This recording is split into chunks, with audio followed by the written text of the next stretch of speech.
worthy of our praise. My heart will sing, how great is our God.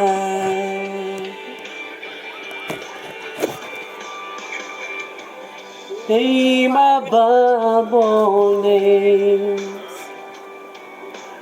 worthy of our praise.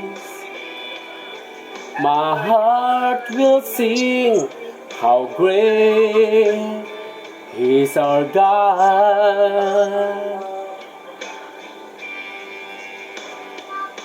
How great is our God. Sing with me, how great is our God. You will see how great is our God. How great is our God. Sing with me, how great is our God. And all will see how great is our God. Yes, hallelujah. Tunay na nga, O God, na dakila ka sa lahat, Panginoon. Dakila ka, O Diyos. Hallelujah. Purihin ka. Name above all names, Jesus Christ, O Lord. Amang banal sa pangalan ng Panginoon Hesus, kami po ay lumuluhod sa banal na harapan ng iyong banal na tapanan ng Diyos. Nauna po, kami ay nagpapakumbaba, umaamin sa mga nagawang kasalanan, sa isip, salita at sa gawa, maging sa mga pagkukulang ugat namin. Humingi po kami ng kapatawaran. Linisin niyo po ang aming mga puso, isip, ugat sa pangalan ni Jesus sa oras nito, Ama. In Jesus' name. Maraming pong salamat, banal na Diyos. Salamat po sa gabing ito, ugat, na kung saan, Panginoon, muli kami ay magkakasama-sama sa aming LGN Main Ministry Seminar, O God, sa pangunguna ni Brother Larry, O God. Lord, we pray na puspusin mo po siya ng kapangyarihan ng Holy Spirit. Kaya mo, Lord, na ikaw ang magsalita sa kanya. Gamitin mo po ang kanyang isip at bibig upang maipahayag niya ng maayos, Lord, ang ituturo niya sa bawat sa amin sa gabing ito, Panginoon. And Lord, buksan mo ang aming mga spiritual heart, spiritual ears, O God, spiritual mind, na lubos namin maunawaan, maintindihan, O God, ang iyong pagtuturo sa amin sa gabi ito. At dahil dalangin ko, O God, na andun yung interest ng bawat isa na makapakinig upang lubos na maunawaan, Lord, ang iyong pagtuturo sa bawat isa sa amin, Panginoon. Maraming pong salamat sa bawat isa, O Lord. Pagpalain mo ang aming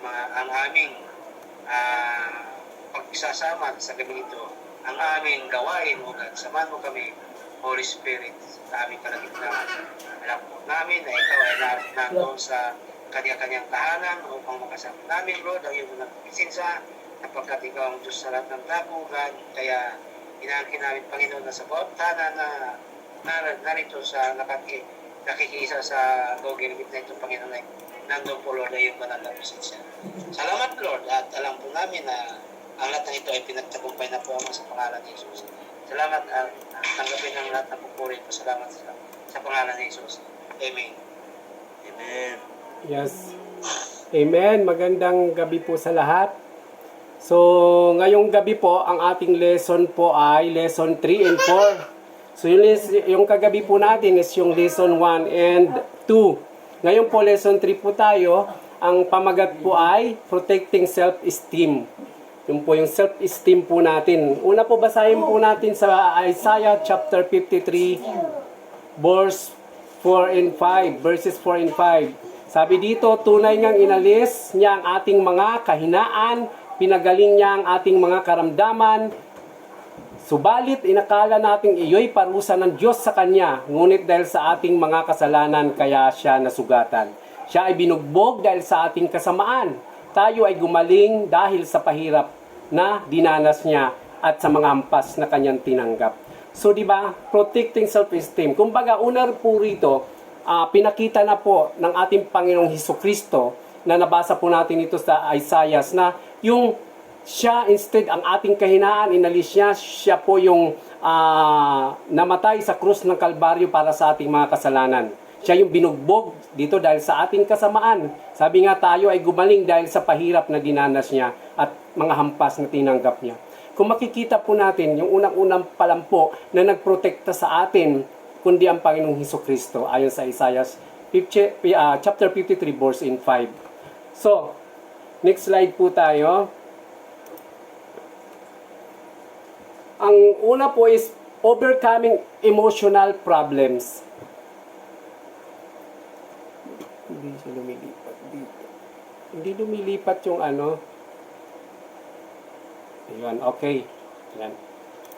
Overcoming emotional problems. So, paano ba natin ma-overcome? So, usually, sa ating buhay, kasama po yung pagiging emotional natin. Sabi dito, first, define what the emotions are because that will make it easier to identify any problems.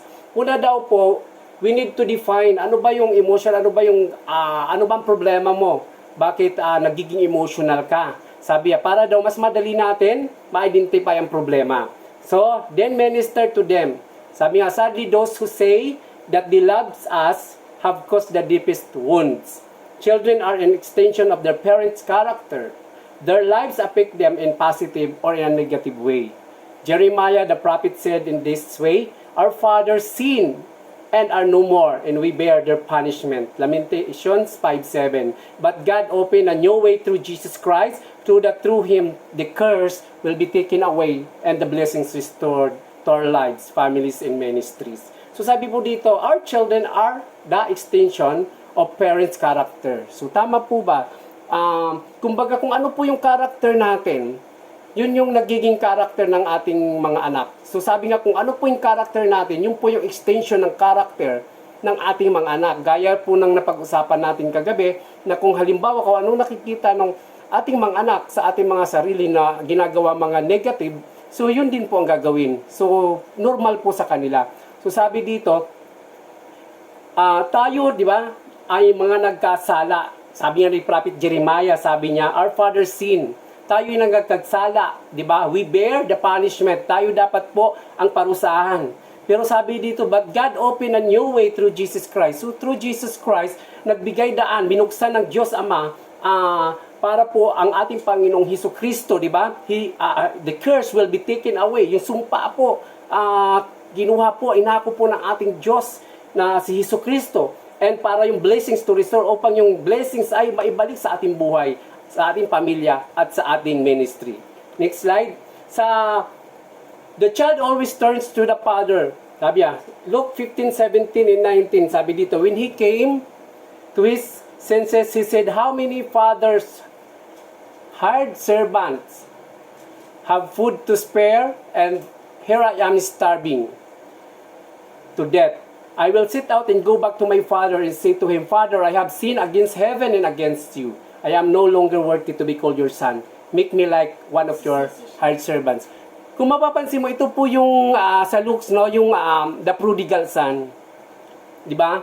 Alam po natin naman lahat ang story about the prodigal son, na siya ay kinuha ang kanyang mana, siya ay naglayas, inubos yung mana, yung kayamanan, ginawa niya lahat ng mga bisyo, and after all, nung wala na siyang makain, di ba, nagbalik siya, sabi niya sa kanyang ama, sabi niya dito sa 15:17, gawin mo akong isang alipin, sabing ganun.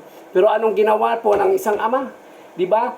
Para siya, naghanda pa siya para dun sa isang anak niya na nagbalik, yung prodigal son. So, dito nga makikita natin yung kapatid nagsisilos, bakit siya? Ama, sa kabila ng kanyang ginawa, nagawa mo pa siyang paghandaan. Diba? Sabi nga doon, yung mga nawala siya, ngunit siya ay nagbalik. So parang sa ating buhay, sa ating mga anak, diba? Gaya ng Panginoon, na tayo, bagamat lumayo, bagamat tayo ay nagkasala, ngunit kapag tayo ay nagbalik at tayo ay tatanggapin ng Diyos. Open heart and open hands na tatanggapin tayo, gaya ng itong prodigal son na to. So, sabi dito, in this story, the Son represent how separated our lives are from the Father God. So, sa story na to, nire-represent po kung paano tayo nabuhay, na separate, na hiwalay ang ating buhay sa Diyos Ama. We misuse our spiritual blessings continually in each day. We misuse our spiritual blessings. Hindi natin misuse, hindi natin nagamit ng tama yung ating mga spiritual blessings sa araw-araw, ng tuloy-tuloy. Sabi dito, each day that we remain apart from Him, our state worsens. Kapag ho tayo ay wala sa ating Diyos, and apart our own selves, apart from God, sabi nga lagi sinasabi, apart from God, we can do nothing. So pag wala ho tayong attachment sa Panginoon, I'm sure na talagang mapapahiwalay tayo na itong magiging worsens daw po pag apart from God. The step the Son eventually walk out exemplifies how we need to seek spiritual restoration. So how we will restore our faith to our Father God, di ba? So mapapansin po dito, for example dito po sa pagbabackslide natin, minsan di ba, gaya po ako, naranasan ko po yung mag-backslide po na nakakilala ka na sa Diyos, mainit na mainit ka po. After all, na nag-backslide po ako for about 10 years po. Kasi nakakilala ko po ako sa Diyos nung when I was in grade 6. So napakainit ko po sa Panginoon. Lahat na yata gusto ko ng atinan. Lahat na yan, gusto mainit na mainit ka si Lord. Pero nung time na nagkatrabaho ako sa mall kasi may pasok ng Sunday. So napabayaan ko na po yung spiritual na buhay ko. At totally na-detach na po ako at nawala sa Panginoon. Yung po, talagang nagiging spiritual dry ka na. Tapos nabalik na yung mga dati mo. Yung mga dati mong kasalanan na mapinaggagawa, parang wala ng conviction of the Holy Spirit. Kasi wala na yung Holy Spirit sa atin once na magkasala. So sabi nga, 10 taon akong nawalay ng backslide. Pero totoo po ang sinasabi gaya ng isang kwento ng prodigal son, na anytime na lumapit ka sa Panginoon, open heart po siyang tatanggapin ka niya. Okay? Kinalimutan anuman yung pagkakasala natin.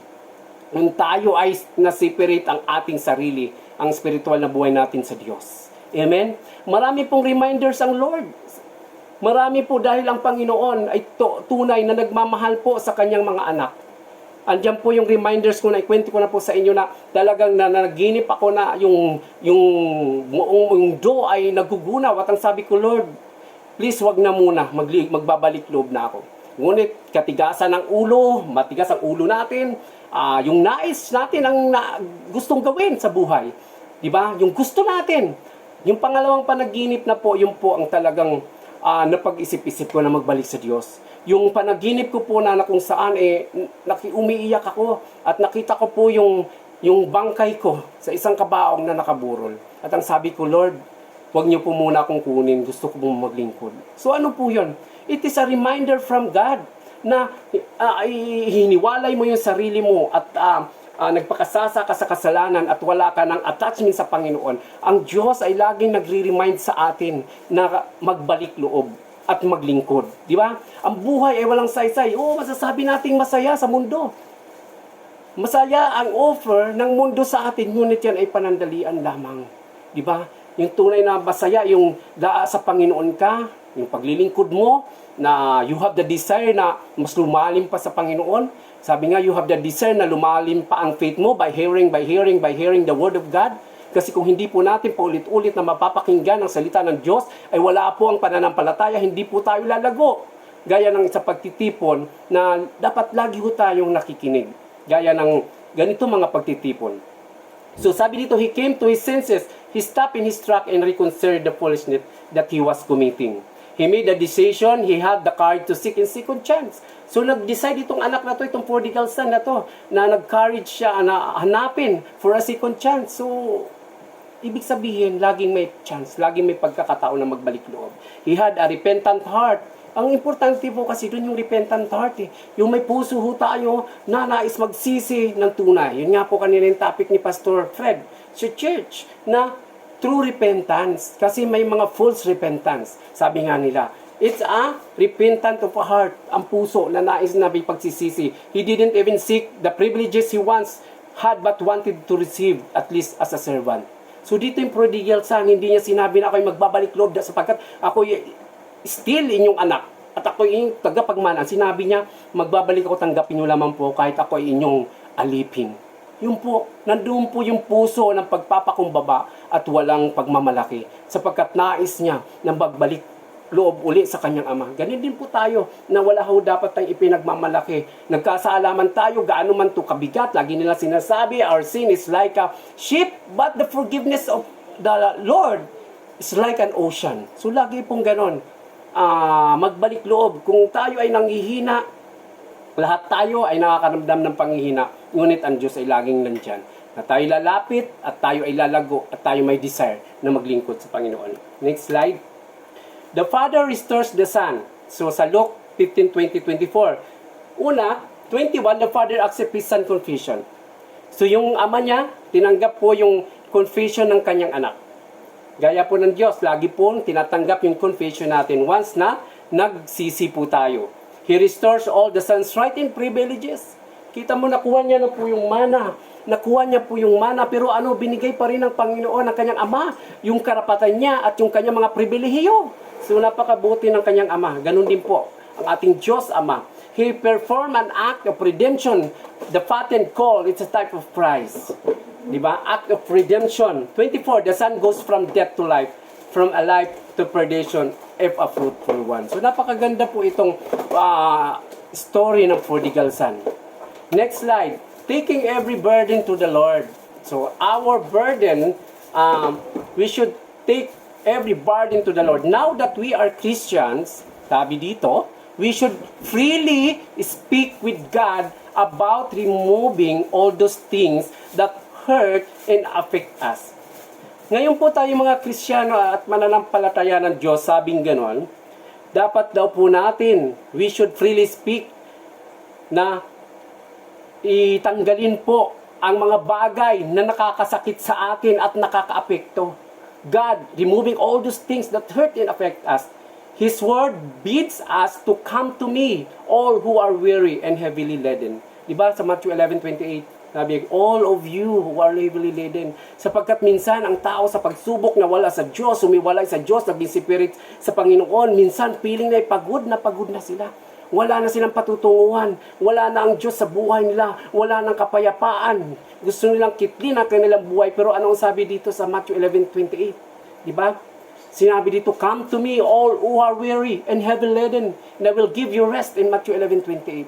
Pag po ang tao na wala sa Diyos, kapag sila ay napagod, hindi nila first priority na magbalik loob sa Diyos at lumapit sa Diyos. Marami po sila mga kaparaanan para matanggal ang mga bagay na kanilang dinadala.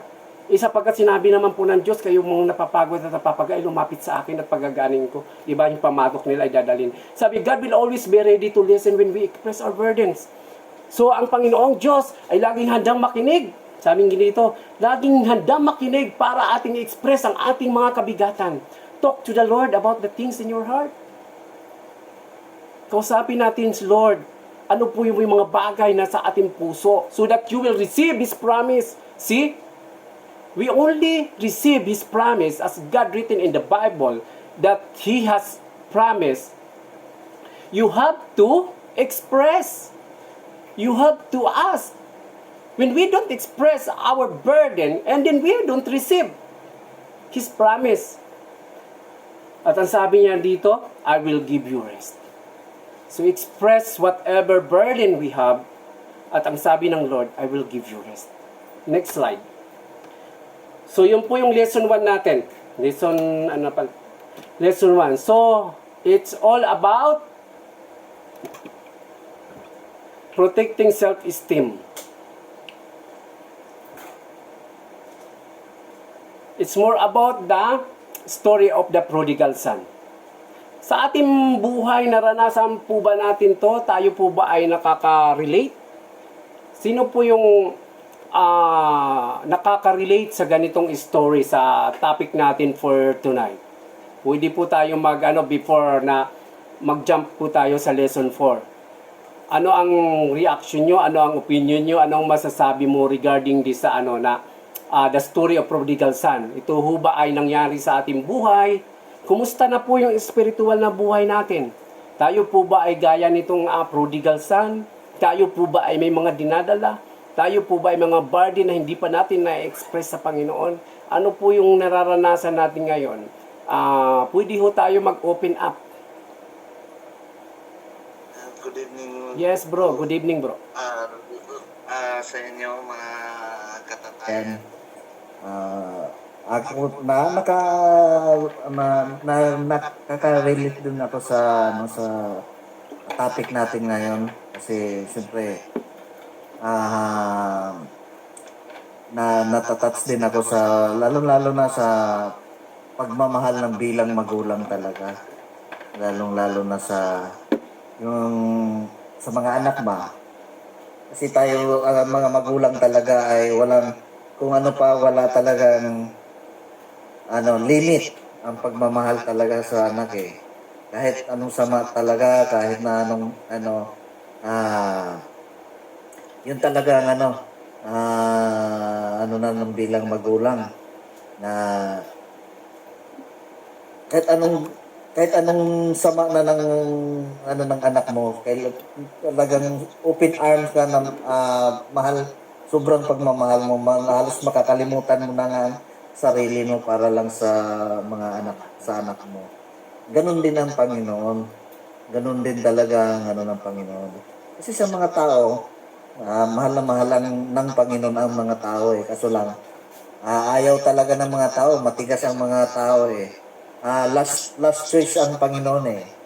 Kasi lalo na sa panahon ngayon, ang mga tao talaga ay pupunta sa lalo na sa may mga pera, pupunta sa mga Mall.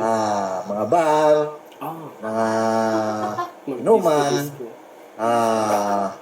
lahat ng maganda, kainan, na sobra-sobra sa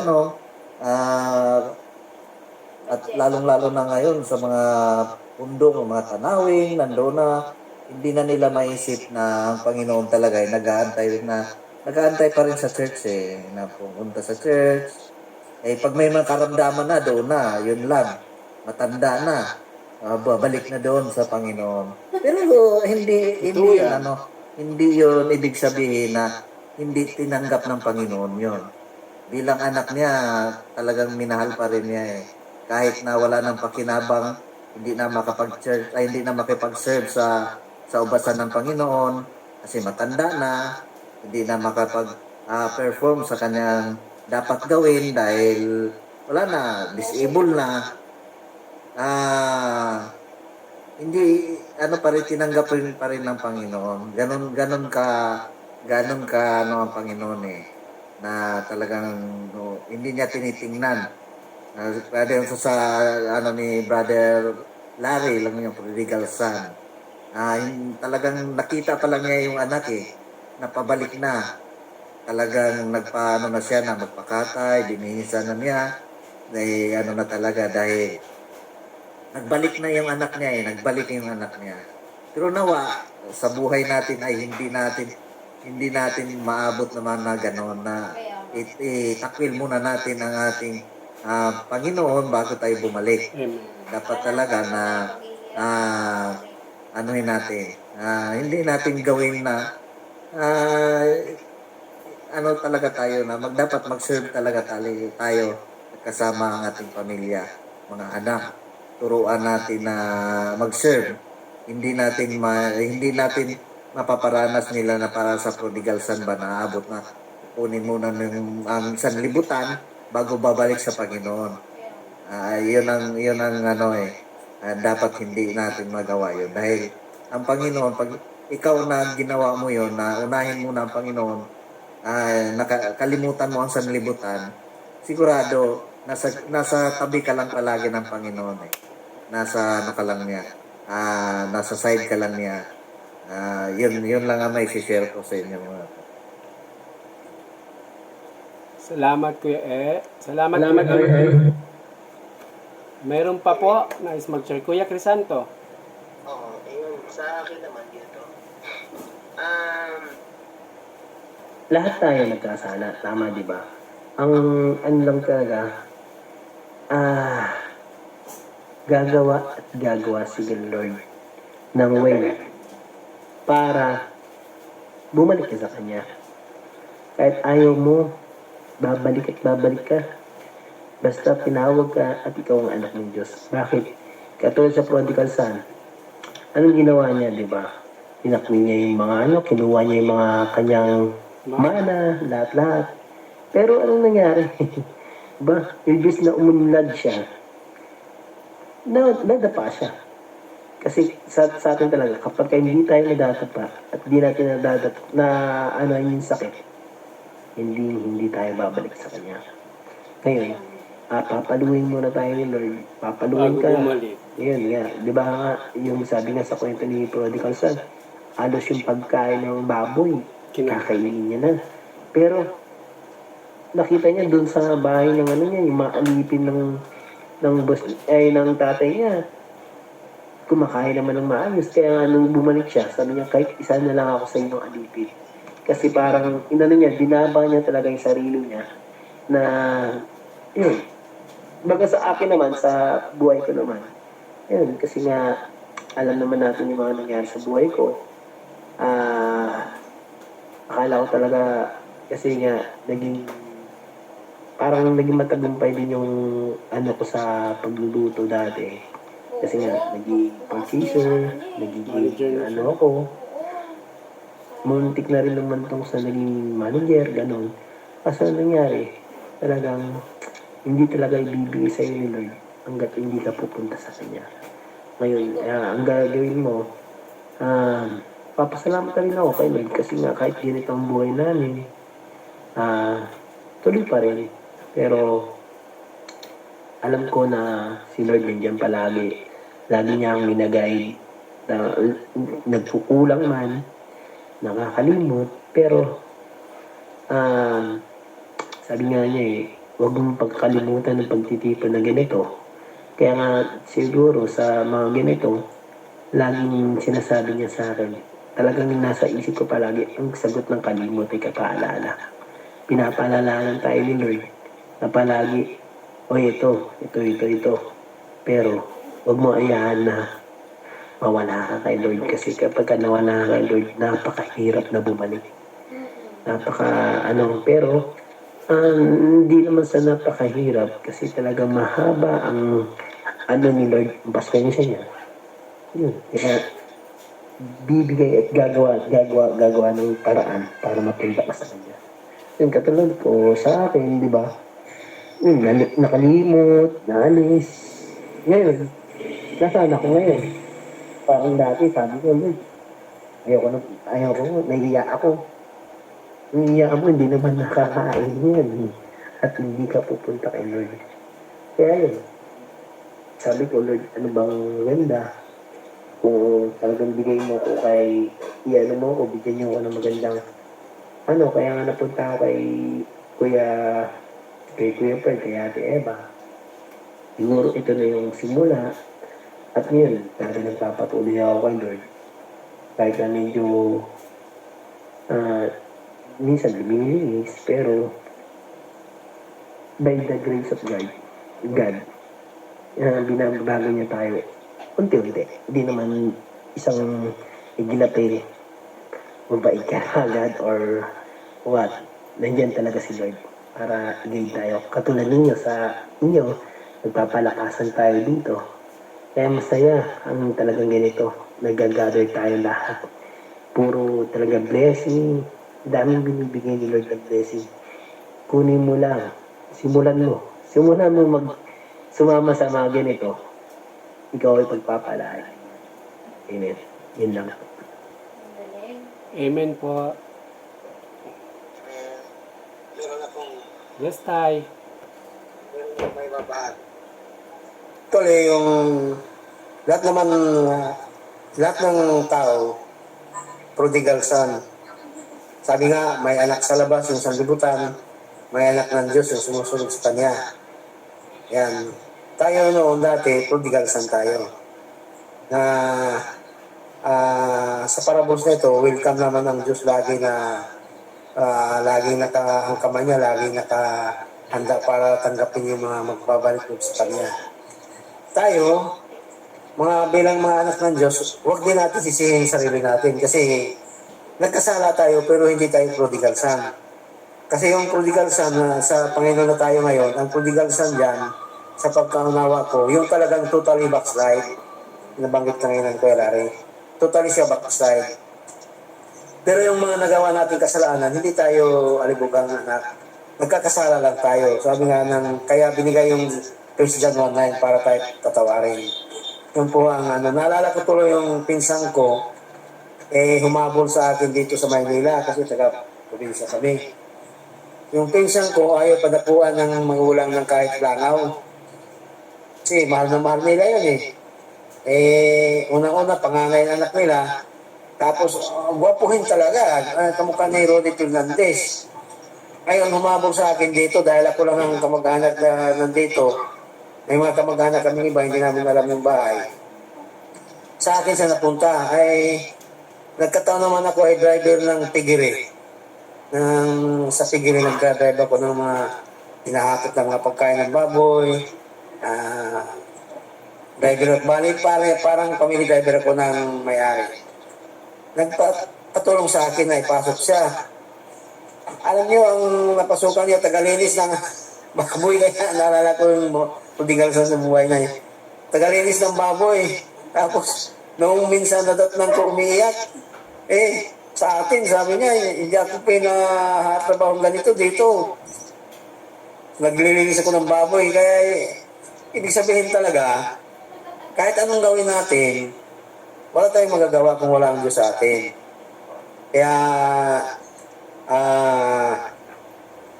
katulad yan, wag natin na subukin pa na bumalik sa dati. Yung totally talaga backslide. Kasi mahirap bumalik pagka na-backslide ka. Mahirap pa ng kasabi nga ni Paul. Kung nag-backslide ka, madatnang ka nga halimbawa, nandun na sa banig ng karamdaman, sabi ni Paul, wala ka nang maidadahilan, alam mo na ang salita ng Diyos.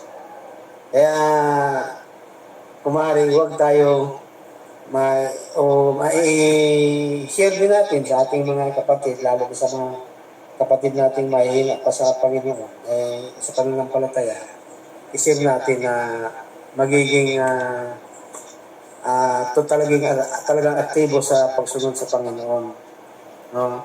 Normal na lang sa atin yung mga nagkakasala kasi nasa laman pa tayo hindi natin maiwasan. Kaya binigyan tayo pero huwag naman natin gawing tulay yung spiritual na gagawin kasalanan dahil matatawarin tayo.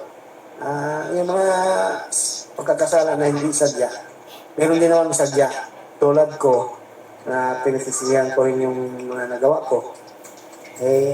Although hindi talaga ako backslide, pero ang hirap bumalik. Ang hirap, kasi pinagkatiwalaan ka na ng salita ng Diyos, tapos pinabayaan mo.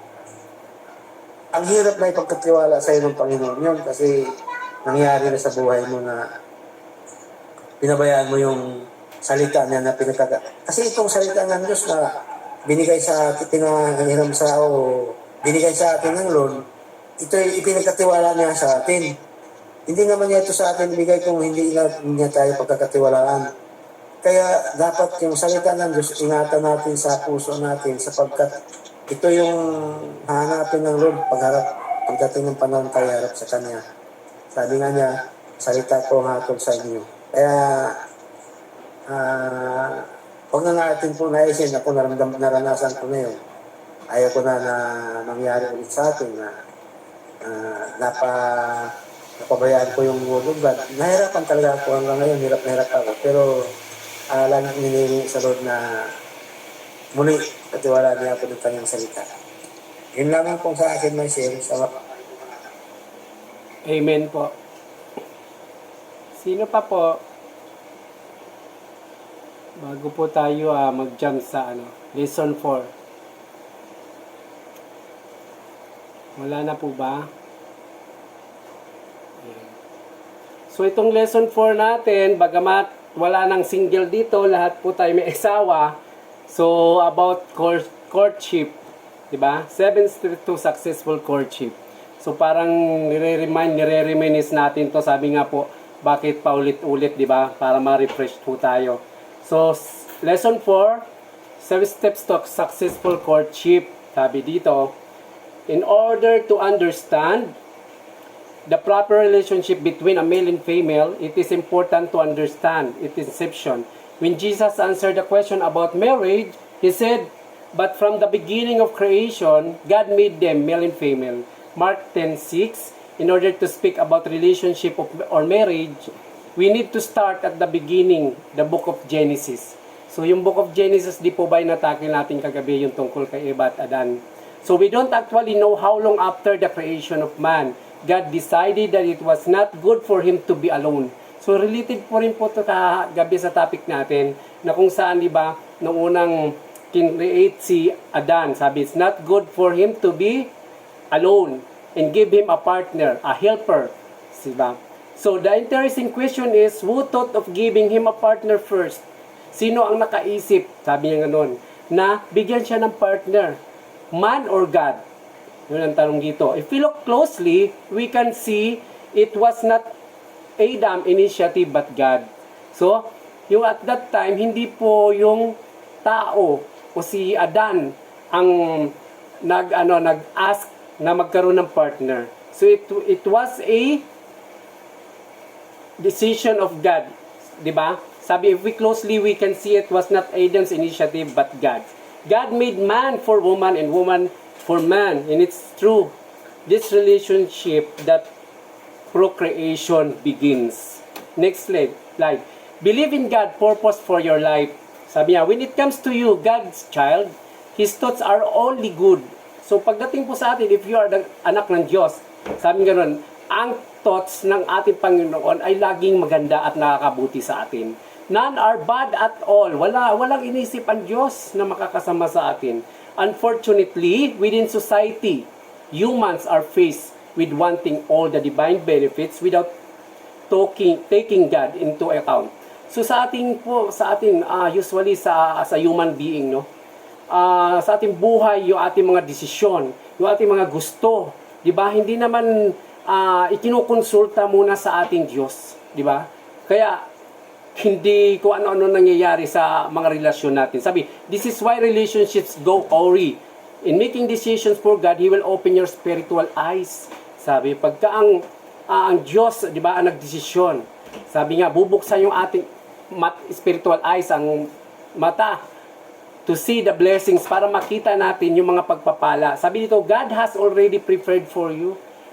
Nakita po natin, hindi pa naman natin naiisip, hindi pa naman natin nangyayari yung mga bagay, pero ang sabi, God has already prepared for you. Mayroon na po siyang nakaprepare sa atin in the first place. Things which eye has not seen, and ear not heard. Yung mga bagay na hindi nakikita ng ating mga mata, at hindi pa naririnig ng ating mga tainga. God has prepared for those who love Him. Yun ang condition. God will prepare for those who love Him. 1 Corinthians chapter 2 verse 9. Di ba? Mayroon pong karugtong pala. Things which has seen and ear not heard, God has prepared for those who love Him. 1 Corinthians chapter 2 verse 9. Commit your way to the Lord. Trust also in Him and He will do it. Psalm 37:5. So sabi nga sa lahat ng ating gagawin, i-commit natin lagi sa Panginoon at tayo'y magtiwala, di ba? At ang gagawin ng Diyos. Kasi kung mga gagawa tayo ng mga bagay na wala sa Panginoon, talagang hindi po tumpak ang mangyayari. Eventually po, hindi po maganda ang kalalabasan in the future. So, yun yung sinasabi ng Lord, di ba? That He will open our spiritual eyes, di ba? Because God has prepared for us, for those who love Him. Next slide. Commit your body completely to God. Yung ating katawan, physical body, you are the temple of God. Do you not know that your body is a temple of the Holy Spirit? Who is in you, whom you have received from God? You are not your own. 1 Corinthians 6:19. Di ba lagi sinasabi, our body is a temple of God. So, kapag templo ng Diyos ang ating katawan, sabi nga, binilihin na ng Diyos ang ating katawan. Hindi na natin pag-aari ito. So, anong dapat natin gawin? Pag-ingatan. Kasi ito po yung templo ng Diyos, yung katawan natin. So, itong katawan natin as a temple of God, tayo po ay mag-ingat. Ano man yung mga bagay na nakakasama, huwag ho natin hayaan na mangyari. Di ba? Hayaan mong ang patuloy na ang Holy Spirit ay nasa sayo, nasa atin, di ba? Kung masisira to, gagawa tayo ng mga bagay na ikakasira ng ating katawan, ay hindi yun maganda. Sapagkat malinaw po sa 1 Corinthians chapter 6 verse 19 that our body is a temple of God. Na binili na po yung ating katawan. Hindi na natin pag-aari, kundi sa Diyos as His temple. Di po ba? Next slide. Commit your body completely to God. So, hindi po partially. So, sinabi dito completely. So, when we say completely, it is 100%. Wala pong condition na, Lord, ibibigay ko po ito o baka pwede naman po ito. So, sinabi dito completely, 100%. No reservation. We need to understand that God gave us the privilege of being a spiritual person with physical bodies. So, binigyan tayo ng Diyos ng pribilehiyo. Di ba? In spiritual person with physical bodies. When we decide to consecrate our bodies to the Spirit of God, He will keep us from making many mistakes. So, nung nag-decide daw po tayo to consecrate yung ating katawan to the Spirit of God, sabi niya, He will keep us from making many mistakes. So, usually po, tayo po ay namuhay sa Diyos at may pananampalataya at pagtitiwala. Di po ba? Nandun na po yung conviction natin na paggawa ng mali. Unlike nang hindi pa tayo nakakilala sa Diyos, na wala pong conviction. Parang yung kasalanan is very normal. Kasi walang conviction eh. Wala tayong takot sa Diyos eh. So normal na lang. Some people pa nga, the unbeliever, they are very proud na kapag yung mga bagay na kasalanan sa Diyos, proud pa sila. Di ba? Gaya ng mga chikboy, proud sila na ganito, ganyan. Pero pag nasa Panginoon ka, hindi po yun kaaya-aya at hindi po siya dapat na ipagmalaki. Remember, your Creator in the days of our youth. Di ba? Do you not know your body's temple, the Holy Spirit? So kanina po yung 1 Corinthians 6:19. Sabi dito, if anyone destroy God's temple, God will destroy him. For God's temple is sacred and you are that temple. 1 Corinthians chapter 3 verses 16-17. Sabi dito kung sino po ang sisira sa templo ng Diyos ay sisirain ka rin niya. God will destroy you. Kasi sapagkat sabi niya, for God's temple is sacred. Sacred daw po ito, yung kanyang templo. And you are that temple at tayo daw po ang yung templo na yun. Diba? He that commits fornication sin against his own body, 1 Corinthians 6:18. So ano po itong fornication, di ba? Fornication sins. Itong fornication, pumapasok po ito sa isang magkasintahan na nagkakaroon po sila ng sex na hindi pa po kasal, di ba? Marital, di ba? Yung fornication. In 1 Corinthians 6:18, therefore I urge you, brethren, to present your bodies as a living and holy sacrifice, acceptable to God. Romans chapter 12:1. So sabi dito, therefore I urge you, mga kapatid, na atin pong i-offer, i-offer, ano ba yung Tagalog nun? Ibigay sa Diyos ating katawan na isang holy and sacrifice, acceptable to God. Romans 12:1. Next slide, be prepared to wait.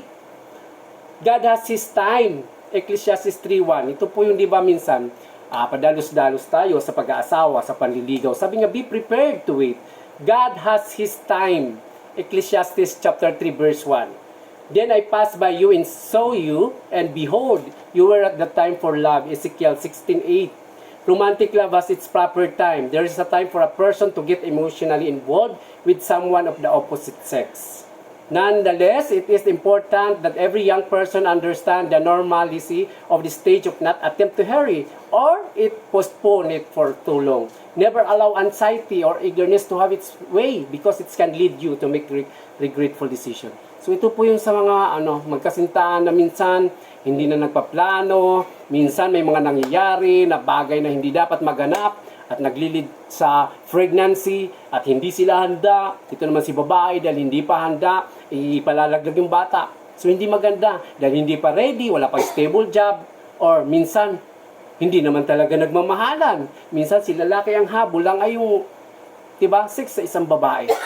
O, diba? Kapag ka ang wala tayong paniniwala sa Diyos at takot at hindi natin isinasaalang-alang, ito ang mangyayari.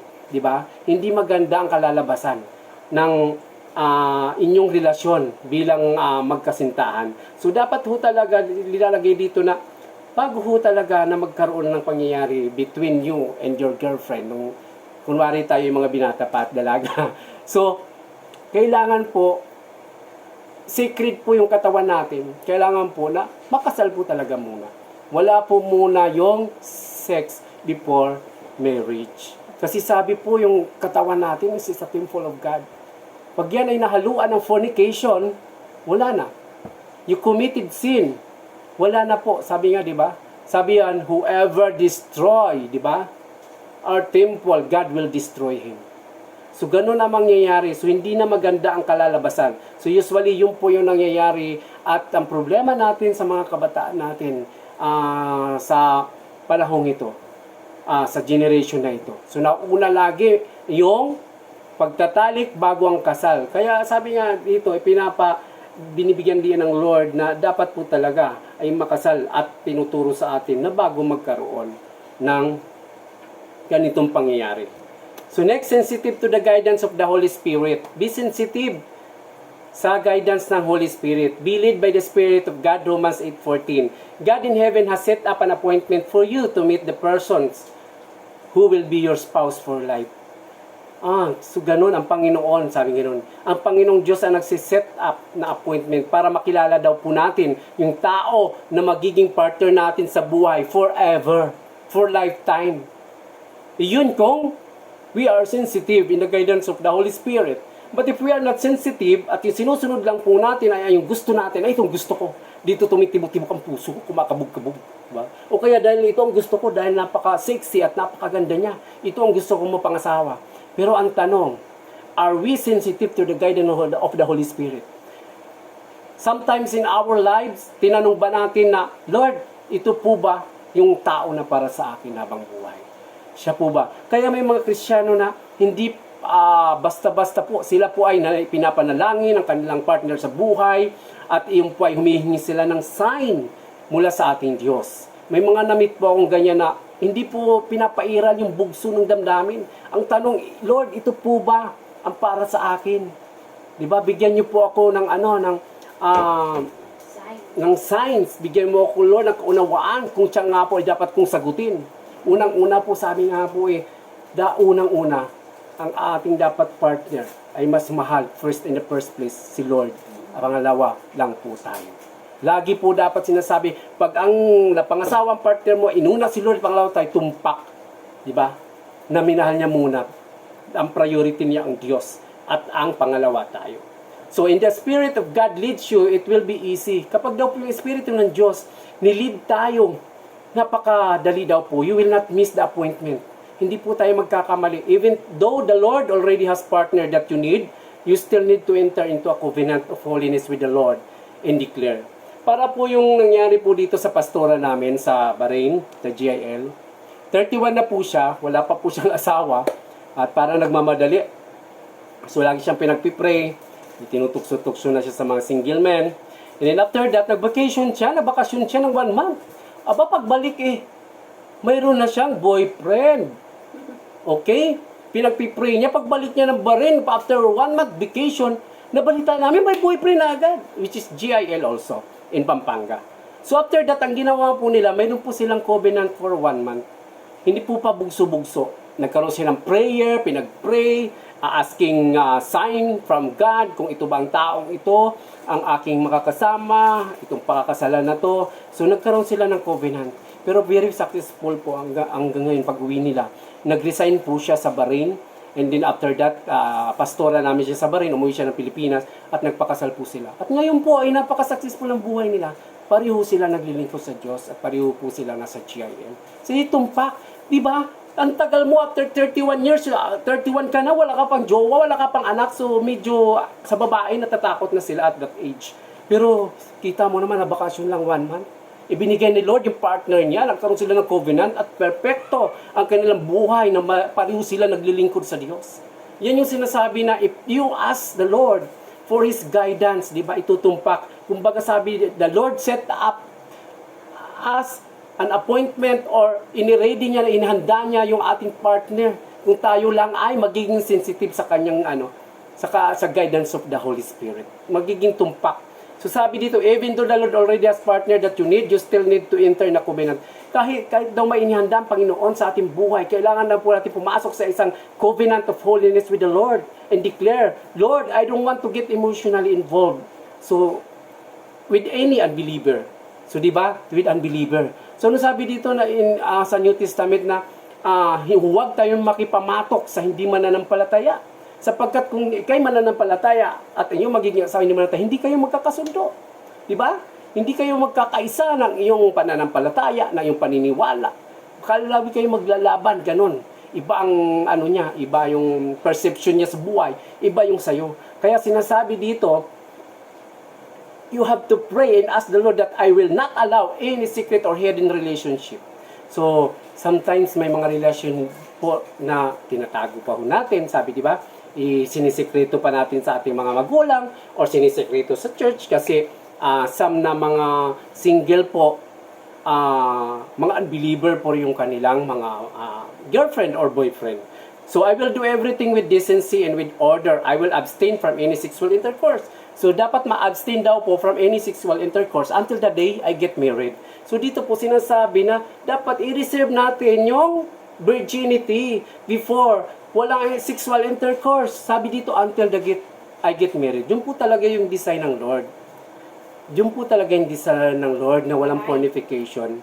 Na may mangyayari lang po na intercourse until the day I get married. Yun po yung talaga yung nakadesign. Next slide. O conclusion na pala tayo. Sabi, conclusion, the first step that every believer must take in life is that seeking God's perfect will. Hanapin daw po natin, if we are the believer, ang step natin dapat gawin, ay hanapin natin yung perfectong kalooban ng Diyos. Sabi niya, bakit? Because God knows what best and His will is good. Bakit? Dahil daw, ang Diyos alam niya yung mas nakakabuti at ang kanyang kalooban ay napakaganda. So napakaganda po ng plano natin, na plano ng Diyos rather sa ating buhay. Ngayon kung tayo po ang magdidesisyon, tiyak na hindi tutumpak po. Kaya sabi nga po, be sensitive of the guidance of the Holy Spirit, di ba? Always ask, di ba? Guidance. So acceptable and perfect. His will is good and acceptable and perfect. You must decide to follow these principles in order to have successful courtship for those who are fathers of families, even now. Teach your children the truth. So hindi lang po pala ito doon sa ating, when we were singles, na hindi pa tayo kasal, kundi ito ay ating ituro daw po sa ating mga anak. Di ba? Tayo may mga anak na lalaki at babae, ituro po natin yung konsepto ng Panginoon tungkol sa pag-aasawa. Ituro po natin sa ating mga anak na babae, na lalaki, na hiwag pabigla-bigla bugso. Although talagang kapag wala sila sa katuruan ng Diyos at pananampalataya at mabuhay na wala ang Diyos, talagang napakahirap po itong masunod. Mahirap po talaga. So, yun. Yun po yung topic namin about the courtship. Mayroon po ba tayong mga any related dyan? Opinion or any advice? Mayroon po ba dyan, Kuya Edgar?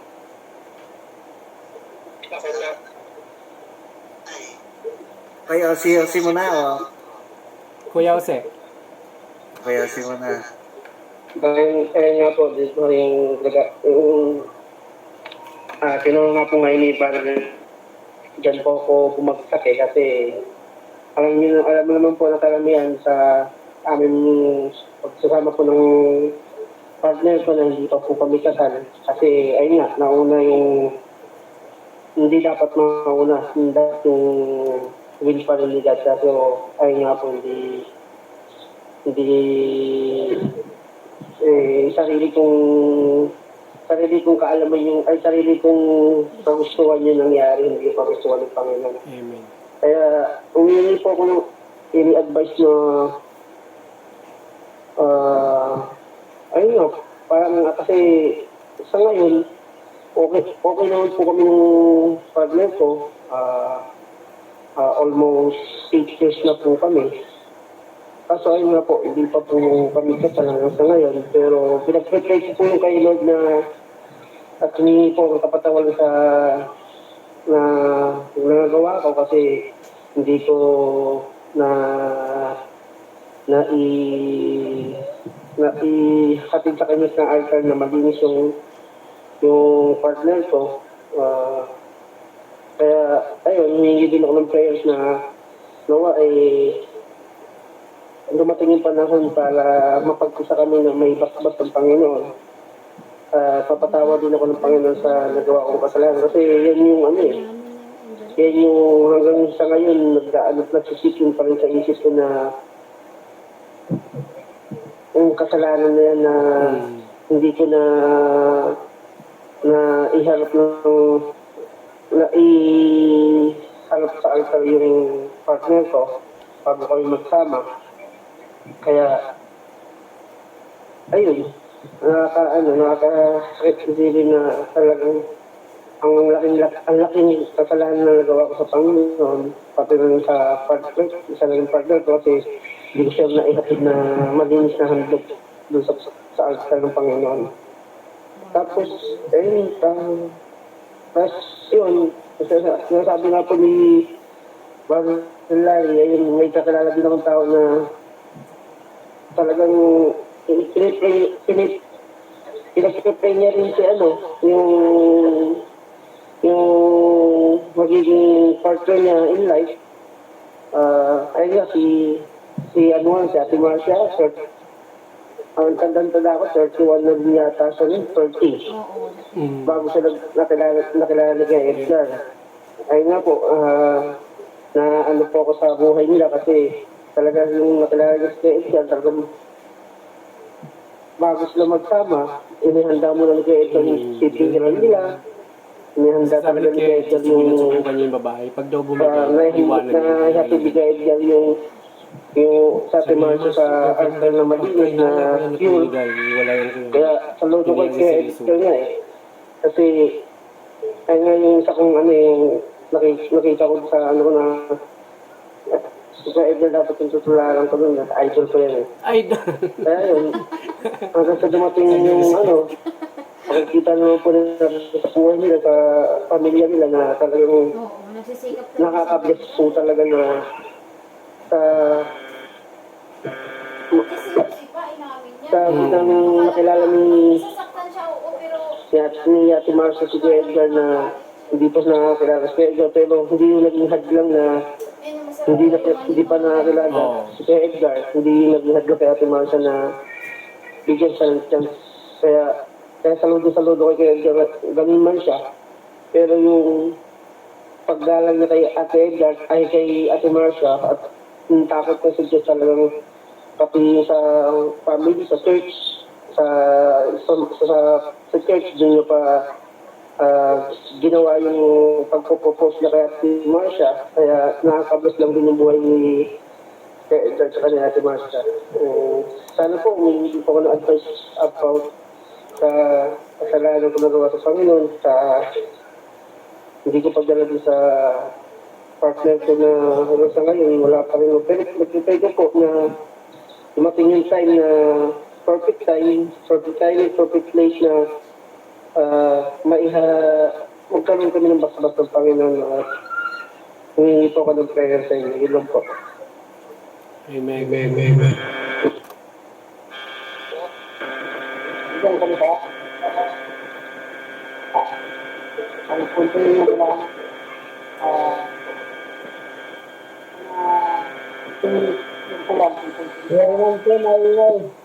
Pero yan, Timay.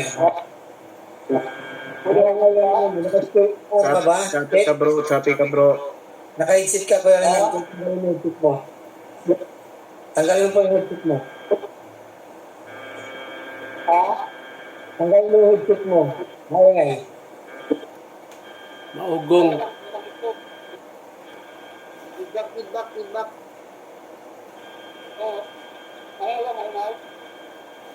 Maingay Kuya Rinante. Hindi ka maintindihan.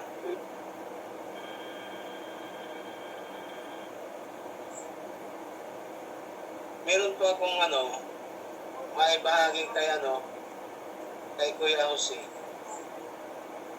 Kuya Jose, Kasi yung nung magsama kayo ng kasama mo ngayon, mananampalataya na ba kayo noon? Hindi pa. Ako po, mananampalataya na po ako nun eh. Kaya doon din ako Siya hindi pa? nagpapakita. Siya hindi pa hanggang ngayon? Ngayon po, nakakalala naman po siya. Nasama ko na po yung sa church. Ayun nga po, kasalanan na po kasi mananampalataya ka na. Pero siguro, nung panahon na yun, hindi ka pa nagbabasa ng Word of God, o madalang ka pa sa